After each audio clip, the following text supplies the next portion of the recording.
ایسی کون سی وجوہات ہیں جو آپ کو نامرد بناتی ہیں؟ میں آج آپ کو ایسی چیزیں بتاؤں گا جن سے آپ نے بچنا ہے، جن سے آپ نامردی کا شکار ہو سکتے ہیں، اور ایسی چیزوں سے میں آپ کو بتاؤں گا کہ آپ نے کیسے بچنا ہے اور اس کا طریقہ کار کیا ہے، اور کیا چیزیں آپ استعمال کر کے آپ ایسی برائیوں سے بچ سکتے ہیں۔ بسم اللہ الرحمن الرحیم۔ السلام علیکم ورحمۃ اللہ وبرکاتہ۔ ناظرین، میں حکیم محمد احمد آپ کی خدمت میں حاضر ہوں۔ میں آج آپ کو بتاؤں گا کہ ایسی کون سی وجوہات ہیں جس سے آپ مردانہ کمزوری کا شکار ہو جاتے ہیں اور آپ ان سے کیسے بچ سکتے ہیں۔ جو لوگ بچپن کی نادانیوں کی وجہ سے اپنی قوت کو، اپنی مردانہ قوت کو اپنے ہاتھوں سے ضائع کر بیٹھتے ہیں، اور جو لوگ کثرت مباشرت کی وجہ سے اپنی مردانہ قوت کو ضائع کر بیٹھتے ہیں، وہ لوگ انتہائی پریشانی کا شکار ہو جاتے ہیں اور مایوسی کا بھی شکار ہو جاتے ہیں۔ اکثر لوگوں کو میں نے دیکھا ہے کہ وہ کسی سے رابطہ بھی نہیں کرتے، وہ شرمندگی کی وجہ سے کسی سے بات بھی نہیں کرتے اور کسی سے رابطہ بھی نہیں کرتے، جس کی وجہ سے وہ اندر ہی اندر مایوسی کا شکار ہوتے جاتے ہیں اور شادی کے نام سے بھی گھبراتے ہیں۔ جب ان کے والدین شادی کی بات کرتے ہیں تو شادی کی بات سن کر ہی وہ گھبرا جاتے ہیں اور شادی کی بات سے وہ کوسوں دور بھاگتے ہیں۔ ایسے لوگ جو مایوس ہو چکے ہیں وہ مایوس نہ ہو، مایوسی گناہ ہے۔ آپ اپنے بھائی حکیم محمد احمد سے رابطہ کر سکتے ہیں۔ ہمارے پاس ایسی جڑی بوٹیاں موجود ہیں، ایسا نسخہ جات موجود ہیں جس سے آپ کی یہ جو تمام مایوسیاں ہیں وہ خوشیوں میں بدل جائیں گی۔ میں آج جو لوگ بے راہ روی کا شکار ہو کر اور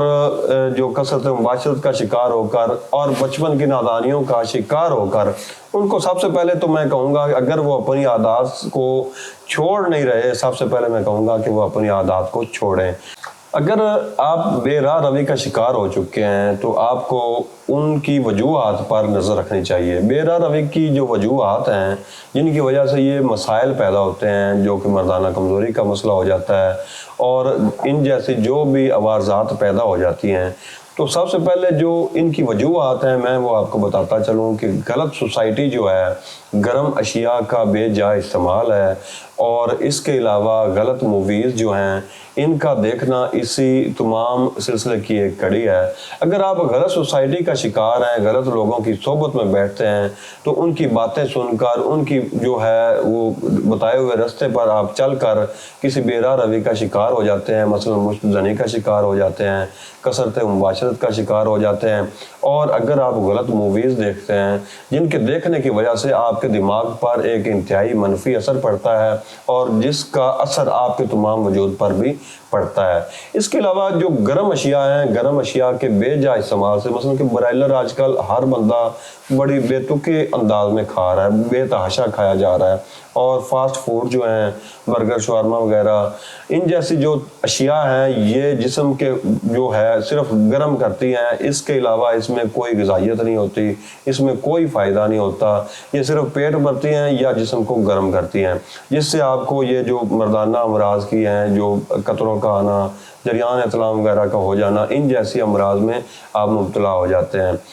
سب سے پہلے آپ کو ان تمام عوارضات جو عوامل ہیں جن کی وجہ سے آپ بے راہ روی کا شکار ہوتے ہیں یا ان امراض کا شکار ہوتے ہیں، ان سے آپ کو بچنا چاہیے۔ اگر آپ کسی نادانی کی وجہ سے یا کسی بھی غلط سوسائٹی کی وجہ سے یا گرم اشیاء کی وجہ سے اپنی جوانی کو برباد کر بیٹھے ہیں، یا آپ کی جو جوانی ہے وہ ختم ہو چکی ہے اور آپ شادی کے نام سے ہی گھبراتے ہیں اور مایوس ہو چکے ہیں، میں آپ کو کہوں گا کہ مایوسی گناہ ہے۔ آپ مایوس نہ ہوں، آپ